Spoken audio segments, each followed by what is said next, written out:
Okay, but hear me out. Hey guys, welcome to the Hear Me Out Show. I'm Mike. I'm Morgan. And today we sadly open up our show with two very tragic stories that have happened this past week. On Monday morning, a teenage boy shot a teenage girl in a high school cafeteria in Texas. It was confirmed that the shooter was a 16-year-old student who ran after being confronted by a school district employee and was later apprehended on school grounds. Ellis County Sheriff Chuck Edge said the suspect engaged the victim and fired several shots from a semi-automatic handgun. The suspect has been charged as a juvenile with 2 counts of aggravated assault and with a deadly weapon. Authorities have not said how many times she has been shot or indicated a motive, but she is recovering at a Dallas hospital and she is in good spirits. We wish her a speedy recovery. This is still a developing story, and we will bring you more information with next week's show. The next day there was another shooting in Kentucky. This is the first classified school shooting of 2018. At approximately 8 a.m., a gunman opened fire, killing at least 2 people and injuring 19 others at Marshall County High School in Benton, Kentucky. The Kentucky governor stated that the shooter, a 15-year-old male student, was in custody. It is believed that the alleged gunman will be charged with murder and attempted murder. He was later charged today with 2 counts of murder and 12 counts of first-degree assault. An eyewitness said that they was running, crying, and screaming. They was just kids running down the highway. They were trying to get out of there. Another eyewitness report from 16-year-old Lexi Wayman said she and her friend were talking about the next basketball game, makeup, and eyelashes when gunshots pierced the air. I blacked out. I couldn't move. I got up and I tried to run, but I fell. I heard someone hit the ground. It was so close to me, Wayman said. I just heard it, and then everything was black for a good minute. Like, I could not see anything. I just froze and did not know what to do. Then, I got up and ran. The 2 victims have been identified as 15-year-old Bailey Nicole Holt and 15-year-old Preston Ryan Cope. We would now like to hold a moment of silence for the 2 young victims who lost their lives in this terrible tragedy.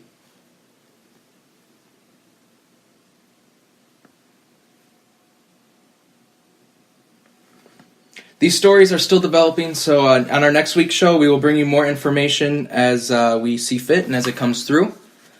Do you have anything to add on that, Morgan? No, there's nothing anybody can say. It's that hasn't been said thing. before. It sucks. It does.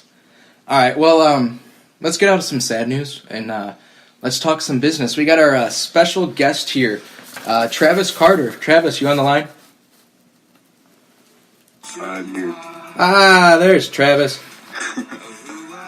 So, my name is Travis Carter. I'm a graphic artist. I do freelance work with hip-hop artists or rap artists, whatever one you want to call it. I've worked with artists like Chew Jackson, Spiz the Prophet.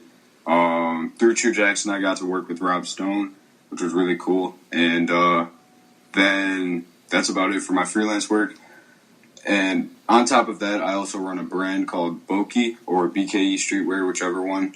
But that brand I started about 2 years ago, and now I'm here working on just doing freelance work and mainly focusing on my brand.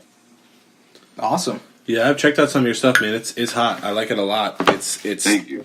I don't want to use the word topical, but it fits in today's streetwear outlook. But it kind of sets itself out with the name. The name is something crazy.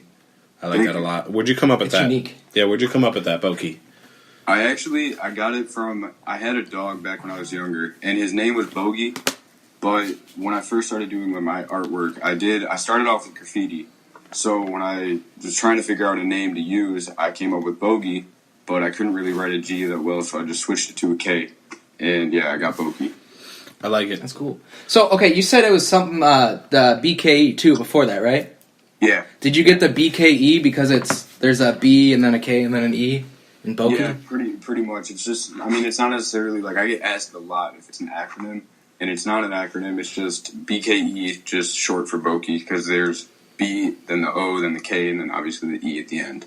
So it worked out. It's pretty cool. Well, how's business? It's pretty good, dude. I get a decent amount of work with my freelance work, and then sales with my brand. It just kind of they merge together. I mean, the money I make from freelance, I put into my brand, and the money I make from my brand, I use to get better materials so I can produce better freelance work. Mm-hmm. So it's just kind of like a cycle.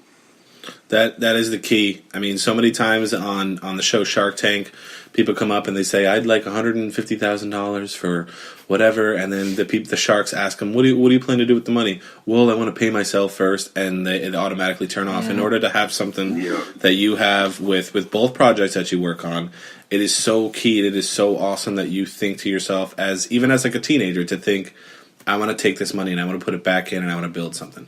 All of a sudden, you're going to start to see real returns, and it's really going to start paying off. That's yeah, good. how old are you, by the way? Sorry, it cut off. How old are you, by the way?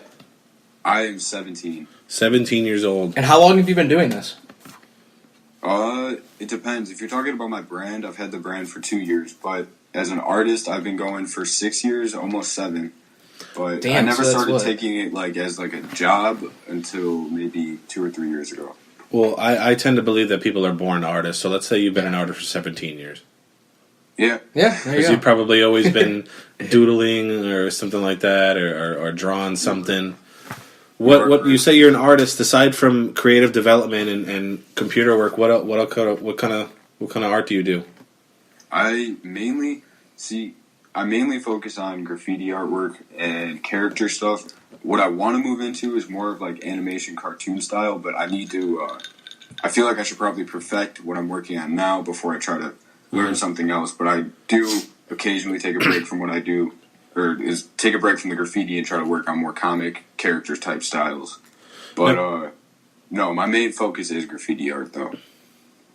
That's nice. I like graffiti a lot. A lot of people, I think a lot of older generation kind of look at it as like an eyesore, but that couldn't be further from the truth. Yeah. I know exactly what you mean because it seems like it's wild because you could watch it. You see graffiti becoming more of an accepted art form. You see it more done, or you see it used more often in marketing. Mm-hmm. You see other brands trying to push that sort of style. Yeah. So I feel like that somewhat gives me an advantage because I don't know if you guys would say that it's sort of rising up in the industry. So it's kind of nice that I have that prior experience. Whereas if somebody else goes to a different graphic artist that doesn't have that background, is like, hey, I need this style. Right. Yeah. The guy's gonna have to try to teach himself that. And yeah. I think a lot of graffiti artists kind of give it a bad name too when they, I don't want to say graffiti has its place in the world and where it should be, where it shouldn't be, because I'm not want to say that, but Yeah. I think a lot of people try to they'll tag brand new $500,000 houses and stuff like that, and then or they tag cars and stuff, which isn't. That's not what real graffiti is about. It's not meant to be an inflammatory. Yeah, exactly. It's not meant to be inflammatory. It's art. Exactly. See, and even if speaking for the other graffiti artists, because the people that are going out and I guess destroying things that are actually genuinely valuable, and it's not necessarily it's not town owned property, it's personal property, and when that's getting destroyed, then yeah, that's definitely a problem. Did you see that Netflix special? I didn't watch it yet, but American Vandal. I haven't seen that yet. About the kid, No, I haven't seen it, but the way the trailer looks, it looks like this kid's getting framed, or maybe he did it, but somebody keeps spray painting dicks on all the cars of all the teachers at a high school. Are you serious? I swear to God, it's on Netflix. It's called American Vandal. Let me plug it right quick. American Vandal on Netflix. That is. Yes, but I don't know the way they kind of keep you they don't when they want to get you to watch something is I don't know if he does it or if he's getting framed it, but it looks like it's like a mixture of funny and drama, but that's a perfect example of somebody using a spray can as kind of like a weapon. I gotta take a break from scary movies. Maybe I'll watch that tonight. Yeah, dude, I can't. He watches so many scary movies, dude. Yeah, dude, definitely. So what's the website? Plug the website on yourself so people can get it for Boki if they want to cop some clean streetwear. BKEstreetwear.com. Yeah, so in case you didn't hear him, that's bkestreetwear.com. It's clean stuff, man. Coming from someone, I'm a avid sneakerhead and I wear a lot of streetwear. Oh, that's solid. Yeah, it's solid stuff. It's good stuff. If you're listening and you're about that life, Or even if you're not about that life, change your life. Go to Boki.com, Yeah, BKE.com. honestly, what are you doing? There's some cool stuff. Yeah, I gotta it's- say It's I love different, and I like that. It's hard to be well, maybe it's not hard. It's hard to be in a niche like that and to be different because you see Supreme comes out with the box logo, and now there's like 90 companies that make like a box logo style T-shirt. Like that's so annoying. And Boki does it different. They're totally different. Thank you very much. What aside I from? tried Go ahead. Oh, I was gonna say I try to definitely like stray away from that type of style. Like I do kind of dip into it, but I want to keep my what would you say, like foundations involved in it. So, Yeah, and it shows. It shows. I can definitely. There's no. I mean, it's minimalist enough to just like if you have like a minimalist style, but it's you have some stuff that's definitely like vibrant. You know, you definitely have a good spread. Who do you use for clothing? Who's your provider? Hello? Are you saying like the stock shirts? Yeah. Right now I'm kind of bouncing in between companies because actually what happened is I used to go through like a manufacturer to get everything made. Uh-huh. And then I started to look into like actually producing it myself. So now I'm working with like actually sewing things together. Like all the garments that are on the website right now. So like anything that's split or anything that has like multi different colors and it's not just like a plain hoodie, I'll be hand making that, or somebody Really? around me will be hand making that. Like these aren't getting imported from anywhere. Like I'm trying to make this like an actual creation. I don't want to, like cut any corners. Yeah. Well, I gotta get it in my hands. Like I said, I'm definitely gonna put an order into you, and I'll get your number so I can let you know when I do. But I can't wait to get it in my hands to see exactly what you're talking about because there's so many shirts. Like if I go online to like say like Amazon, or I don't want to say Amazon because that's not really streetwear. But if I go to like Karmaloop and like I said, like, oh, that's a nice shirt. Like let me look at it. That's a dope. And then I get it and it's like tissue thin. Oh, Or yeah. it doesn't. It's like the sizes is like Euro sizes, and I'm a big dude. I'm 300 pounds, so I can't wear like a tight shirt. I don't have that body. I don't have a seal body like that. So, so many companies throw me off with the style of shirt and the actual weight of the that's- shirt. How do you I had- Or go ahead. Oh no, I was gonna say I had an order come in one time, and I didn't realize the shirts that I ordered, they were those like really thin ones, and I actually think I just put them away. I didn't even sell them because I hate that type of like thin shirt. I can't. Yeah, stand I it. don't. Like if I don't want to wear it, I'm not gonna sell it. Give it out. Give it to homeless people. Yeah, there you go. That's true. Start And a put charitable work. Yeah, and put it on your website that you did that. There's a lot of yuppies that'll like that you did that. That's true. That's true. So like all this stuff it's really cool. Like where do you get all this the inspiration? How do you come up with all this new stuff?